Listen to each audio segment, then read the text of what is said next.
Guess who's been arrested? Win some cash. Tokyo edition. For $100, can you tell me which one of these celebrities was arrested? We have PewDiePie and Jake Paul. I'm gonna say PewDiePie. That is incorrect. Jake Paul for like assault or something. That's correct. It was Jake Paul. Would you like to go for double or nothing? Yeah, let's go. Let's go. Let's go. I watched Law and Order. For $200, can you tell me what Jake Paul was arrested for? Was it criminal trespass and unlawful assembly or breaking and entering? The first one, because he had like those kids at the hype house or something. It wasn't for that reason, but you're correct. It is the first one. Now, would you like to go for $300 or nothing? Let's just go. I don't think I'm. So for $300, what happened after the arrest? Were the charges dropped or he paid a fine of $1,000? First one, yeah. That is correct.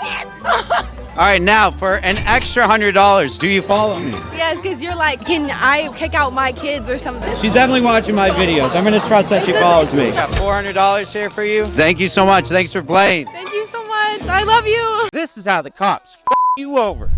They'll make a fake checkpoint like... Oh no, not a drug checkpoint. I don't have any drugs, but I don't want to deal with the cops. I'm gonna turn around. Whoa, whoa, whoa, where are you going, bud? Afraid of a little checkpoint? Wait, what?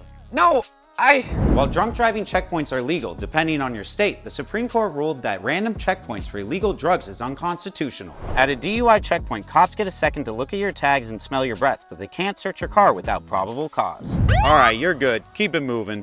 But even though drug checkpoints are against the law, that doesn't stop cops from putting up signs for fake stops to see if people turn around or throw out contraband. Shh, shh, shut up, someone's coming. He sees it. Oh, he's turning around. Come on, let's get him, boys. Random drug stops may be illegal, but putting up fake signs isn't, so don't let the cops trick you with the fake sign prank. I just found this Rolex in a millionaire's dumpster, but am I allowed to keep it? You cannot go through someone's trash if it's on private property. You want to make sure the trash can is on a public street like this. Ah, sweet, free trash blender. However, if I was to rummage through a trash can on someone's property, get off my property, trash bandit! That would be considered trespassing, and that's illegal in all 50 states. What are you doing with my blender? Public street trash, fair game, I'm a lawyer. Oh, okay, freaking psycho. But just remember, no matter where the dumpster is, you may still need to check your local laws, because some cities or neighborhoods may still say that it's not allowed, even if it is on a public street. But just in case, always shred anything with personal information so your identity isn't stolen by a dumpster diver. Hey, do you know what time it is? I do. It's time to flex. If you drop a penny off a building, can you go to jail? Well, based on its weight and the speed that it would drop, the penny probably wouldn't cause any damage. But that doesn't mean you should try this. Ow! What the heck? Is that a penny? With that said, if the coin did cause minor harm, you could still be charged with battery, which is a misdemeanor. has anyone seen my penny? Yeah, it hit me in the head, you bozo. I'm keeping it. That's mine! Hey, Mr. Lawyer Man, could she do that? Well, technically, stealing a penny could lead to a petty larceny charge, which is when you steal something usually under $1,000. But since you threw it off a building, I think it's safe to say you abandoned the penny and don't have a case. Fine, I guess I'll use this instead. Okay, fine. Take it. If a police officer demands money, here's what you should do. In India, if a police officer asks for money, politely ask for a challan, which is Hindi for ticket. The law does not allow police officers to ask for money. So by asking for a challan, you show you know the rule. But if you're in America and the cop says, "Pay me now and you're free to go," tell them if there's an official fine, you need it in writing. Then make sure to write down their name and badge number. And after the stop, file a complaint with the local police department. Okay, but what if I'm in Europe? Well, in Europe, things are very different. In countries like France, not only are police allowed to ask for money on the spot, they're encouraged to do it. It's because French police can issue on-the-spot fines for different offenses and immediately collect payment from it. I have no money. If you can't pay, they'll give you a notice with payment instructions. In rare cases, for tourists, they may even hold your ID until the fine is settled. Did you know the government can legally steal your car? What? No, they... My car! Thanks for your service! It's called civil forfeiture, and the police can use it to take your car, money, or anything else they think is related to a crime. Ooh, is that your 1 million subscriber button? Give me that back! I'm just checking to make sure it's not involved in a crime. The only crime here is we're not at 5 million subs yet, so subscribe. You can't tell me what to do. I'm America. I take what I want. This got so out of hand that police in Maryland bought a margarita machine with money they took from suspects. Born in the USA. But what's even crazier is they can even take your house. If the government wants to take your house plus the land it's on and convert it into something for the public, like a road or a park, then sorry, that's not your house anymore. This is our house now. However, if this does happen, the government would have to pay you the value of your house. But that's not all. They can literally take your PlayStation, your couch, or any of the other items you love. Did someone say taxes? If you don't pay your taxes, the government can take any of your personal things to pay off your debt. Ooh, that looks expensive. Can I steal it? Sorry, buddy. I pay my taxes quarterly. Is it illegal to place traps in your front yard? Get off my lawn! Hey man, nice booby traps, but you can get in trouble for these. But it's my property. I have a right to defend it. You can defend yourself if you're in danger, but booby traps, those can hurt people that aren't a threat, like a mailman or a neighbor. Well, what if it's just something innocent, like a tripwire? If someone trips and gets hurt, you could still get sued, even if they were trying to rob you. Well, the government ain't gonna protect me. I'm just gonna accept the consequences of using booby traps. Okay, but just know that using dangerous booby traps is illegal, and you could be charged with criminal recklessness, assault with a deadly weapon, or homicide. Fine, I guess I'll... Wait, don't step there! These are 3 things you think are illegal that are actually totally legal. First up, faking your own death. Finally, some peace and quiet. The government views faking your own death as an innocuous act, meaning it technically doesn't harm anyone and is therefore legal. Really? However, it is illegal if you're doing it to avoid court or evade taxes. Oh wow, that's so crazy. Speaking of crazy, it's also not illegal to sell R-rated tickets to underage kids. Hey, aren't you guys selling tickets to Saw? Sure am. Wait, how old are you? I'm 8. Enjoy the movie, kid. The age ratings you see on movies are just guidelines for theaters to enforce, not laws. So selling tickets to an R-rated movie to minors isn't actually breaking any laws. But there's something even crazier that's not illegal. Hiring a private investigator. As long as private investigators don't violate anyone's rights, they can take photos, run background checks, and even spy from a distance. Oh man, I love this guy. Can your parents stop you from driving? Number 1, if you're under 18, your parents can take away your ability to drive by literally just taking away your keys. And you'll get your keys back when you bring up that B-. Mike? Come on, guys, can I get 1 day off? What? Magical internet lawyers don't get a day off. Go ahead, bestow some knowledge. If you insist. Taking your son's keys may not be super effective because a spare key can be made. You're also legally allowed to take the whole car. Whoa, don't give away that knowledge. Number 2, in many states, parents can actually withdraw their permission for their kid's driver's license. So I could just mail a form into the DMV right now? Yep. Mike! Okay, fine. And number 3, there's not much you can do legally until you turn 18. So until then, the best thing you can do is accept the situation. Maybe your parents would be more inclined to give your car back if you didn't throw such a big tantrum. Tantrum? I didn't throw any tantrum. Your dad took your car away for 2 seconds and you summoned a magical internet lawyer. Fine, sorry I summoned you. Yeah, and now give me back the golden gavel. Fine. You're on thin ice with this. Is it a bad idea to represent yourself in court? Let's look at the facts.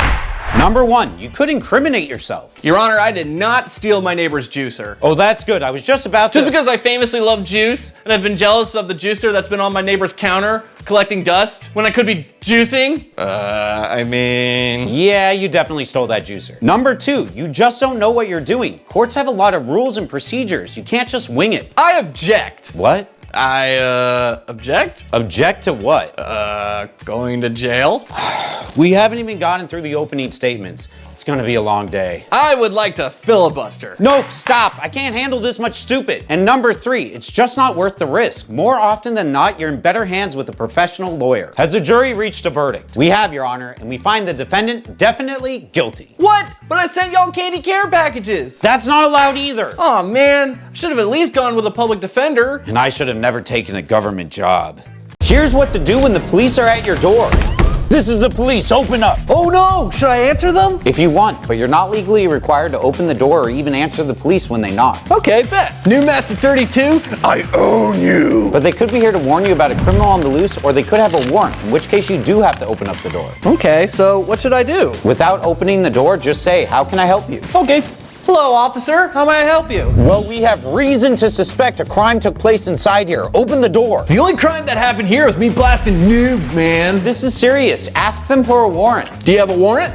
We don't need one. Oh, is that right? A police officer usually needs a warrant to search your house, but there are exceptions, like when the police are in pursuit of a criminal. So, should I let them in? Wait, they said that they have a reason to suspect, not that they're in pursuit, so say no again. I'm sorry, officer, but I can't let you in without a search warrant. Come on, it will just take 5 minutes. Cops are trained to be persuasive and might even stretch the truth, so stay firm, be polite, and say no. Make sure to record the interaction through a peephole or window. I said no. So unless you have a warrant, leave my house now. I'm not leaving until I get my revenge. Revenge? What do you mean? Who are you? The name's Noob. Noob Master 32. Uh-oh. Did you know you can get arrested for using self-checkout? What? No, it was an accident. I swear I'd never steal on purpose. Doesn't matter, because forgetting to scan an item and walking out of the store could get you in just as much trouble as stealing. You hear that, buddy? Don't do anything stupid. This could happen to anyone. Just ask Paige Warren, who was interrogated by police because her Reese's Pieces wouldn't scan. Fine, I'll just enter everything manually. I wouldn't do that either, buddy. Forgetting to scan is one thing, but entering in items incorrectly like produce could also get you arrested. You call this an onion? I ought to take you to the station. I meant to click potato. I'm not a criminal. Some stores have even been caught accusing customers of stealing to cover their own butts. Every few weeks, the employees check the number of products in stock on the shelf. If they don't match the inventory level, they check the security cameras. And if you're the last person who bought the item, they'll hunt you down. Gotcha. But all these are just accidents. They won't take me to court over an accident, right? Wrong. They could still accuse you and take you to court. But to find you guilty, they would have to prove that you intended to steal. So you likely won't have to worry about a criminal record, but you still will have to deal with the hassle of showing up to court. Ugh, I hate court. Hey, it's not so bad when you have a good lawyer.